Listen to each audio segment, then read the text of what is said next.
Tu veux que ton mari te soit fidèle? Alors écoute cette vidéo jusqu'à la fin.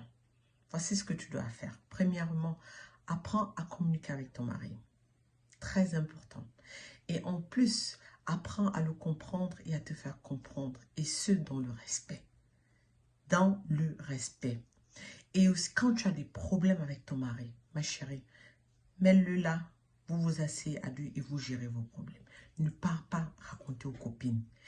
Les copines que tu écoutes là, c'est de là où vient ton malheur.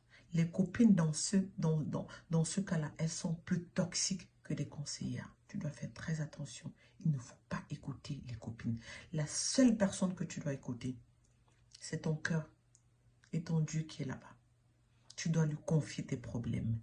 Et après, quand tu reviens, les informations que tu as, tu retransmets ça à ton mari et vous en parlez.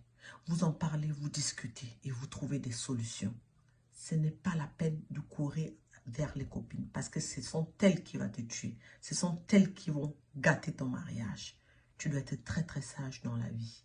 Et aussi, vraiment, quand tu as un problème avec ton mari, ne dis pas, oui, c'est lui qui doit venir vers moi, c'est lui qui a tort, c'est lui qui m'a causé du tort. S'il ne vient pas, tant pis, on reste comme ça. Non. Et puis quoi encore? Et puis quoi encore? Tu vas rester comme ça et ça va te donner quoi? Tu peux bouder un jour, 2 jours, c'est vrai.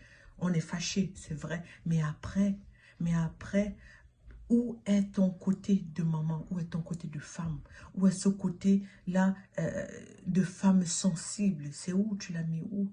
Tu dois pouvoir appeler ton mari, le mettre là et de discuter avec lui, de trouver des solutions. Une femme, c'est celle-là qui sait pouponner, c'est celle-là qui sait rassembler, c'est celle-là qui sait apaiser les cœurs. Quand tu as des problèmes avec ton enfant, qu'est-ce que tu fais? Tu le frappes, tu le corriges bien.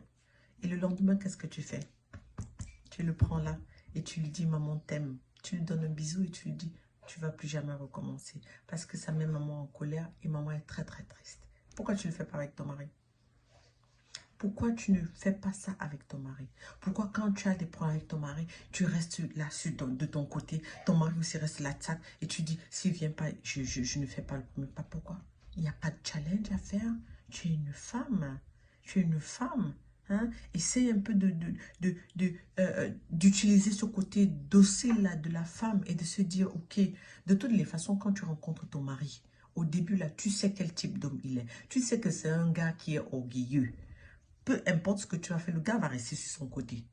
Tu sais aussi que c'est un gars du genre, quand il y a des problèmes, c'est toujours lui qui vient, il va te faire un câlin, il va dire vraiment, je suis désolée chérie. Un autre, c'est un macabre, c'est un dieu à cuire. Il va te dire, même si c'est moi qui tombe, je suis orgueilleux, je reste de mon côté. Mais tu le connais déjà depuis le début. Pourquoi est-ce qu'il faut encore revenir sur des problèmes inutiles? Tu sais déjà que ton gars, c'est un macabre, c'est un orgueilleux, un dur à cuire. Même quand il y a des problèmes là, il préfère mourir, il ne va pas venir vers toi. Si tu sais déjà ça, mais pourquoi tu ne le fais pas? Pourquoi tu dois rester braqué sur les problèmes qui n'en valent pas la peine, qui ne vous mènent à rien, qui créent seulement la discorde et la haine et tout ce qui va avec? Pourquoi? Tu n'as pas besoin de ça, ma chérie.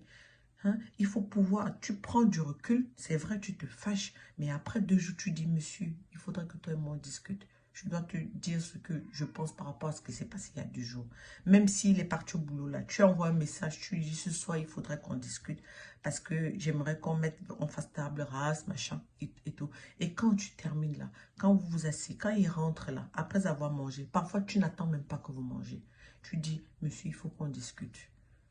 Il faut qu'on discute. Tu le fais à soi, là. Vous discutez, vous arrangez vos problèmes. À deux. À deux. C'est comme ça. Et après, quand vous avez arrangé les problèmes, là, on termine, là. La suite, là, c'est dans la chambre, là-bas, sous les draps. C'est comme ça. Tu stimules. Oui, c'est comme ça.